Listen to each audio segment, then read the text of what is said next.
സംസ്ഥാനത്തെ സാമൂഹ്യ സുരക്ഷാ പെൻഷൻ വാങ്ങുന്നവർക്ക് സന്തോഷവാർത്ത. 2 മാസത്തെ പെൻഷൻ കൂടി അക്കൗണ്ടുകളിലേക്കും കൈകളിലേക്കുമായി എത്തിച്ചേരാൻ പോകുന്നു.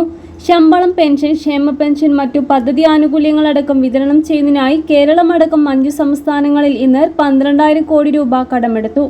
സംസ്ഥാനങ്ങളിൽ ഏറ്റവും കുറഞ്ഞ തുക കടമെടുക്കുന്നത് കേരളമാണ്. 15 വർഷ കാലാവധിയുള്ള കടപ്പത്രത്തിന്റെ ലേലത്തിൽ 1000 കോടി രൂപയാണ് സംസ്ഥാനം സമാഹരിക്കുന്നത്. ഇതോടൊപ്പം തന്നെ 60 ലക്ഷത്തോളം വരുന്ന സാമൂഹ്യ സുരക്ഷാ പെൻഷൻ ഗുണഭോക്താക്കളിൽ, വിധവാ പെൻഷൻ, വാർദ്ധക്യകാല പെൻഷൻ ഗുണഭോക്താക്കളിൽ 8 ലക്ഷത്തോളം വരുന്ന കേന്ദ്രവിഹിതത്തിന് അർഹതയുള്ള ഗുണഭോക്താക്കൾക്ക് സംസ്ഥാനത്ത് പൂർണ്ണ വിതരണം ആരംഭിച്ചിരിക്കുന്നു. 2 മാസത്തെ പെൻഷൻ തുകകളായി 400 രൂപ മുതൽ 1000 രൂപ വരെയാണ് പെൻഷൻ ഗുണഭോക്താക്കൾക്ക് കേന്ദ്രവിഹിതം എത്തിച്ചേരുന്നത്. കഴിഞ്ഞ ആഴ്ച മുതൽ വിതരണം ആരംഭിച്ചിരുന്നെങ്കിൽ പോലും ഒട്ടുമിക്ക ഗുണഭോക്താക്കൾക്കും തുക എത്തിച്ചേർന്നിട്ടില്ല. ഇത്തവണയും കൂടി സംസ്ഥാനം കേന്ദ്രവിഹിതം വിതരണം ചെയ്യുമെന്നും പിന്നീട് ഈ തുക കേന്ദ്രത്തിൽ നിന്നും വകയിരുത്തുമെന്നാണ് സംസ്ഥാനം നേരത്തെ തന്നെ അറിയിച്ചിരുന്നത്. ഈ വിതരണം കൂടി പൂർത്തിയായ സാഹചര്യത്തിൽ വരുന്ന ആഴ്ച 2 മാസത്തെ പെൻഷൻ വിതരണം സംബന്ധിച്ചുള്ള ഔദ്യോഗിക ധനവകുപ്പ് ഉത്തരവ് പുറത്തിറക്കും.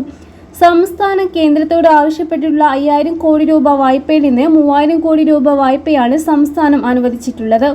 ഇതിൽ 1000 കോടി രൂപയാണ് കഴിഞ്ഞ ദിവസം കടമെടുത്തത്. ബാക്കിയുള്ള 2000 കോടി രൂപയുടെ കടപ്പത്രത്തിന്റെ ലേലം വരുന്ന ചൊവ്വാഴ്ച മുംബൈ ഫോർട്ട് ഓഫീസിൽ വെച്ച് നടക്കും. ഇത് കൊടുത്തു തീർക്കുന്നതിന് വേണ്ടി സഹകരണ സംഘങ്ങളിൽ നിന്ന് 2000 കോടി രൂപ കൂടി വായ്പയെടുക്കാൻ സർക്കാർ തീരുമാനിച്ചു.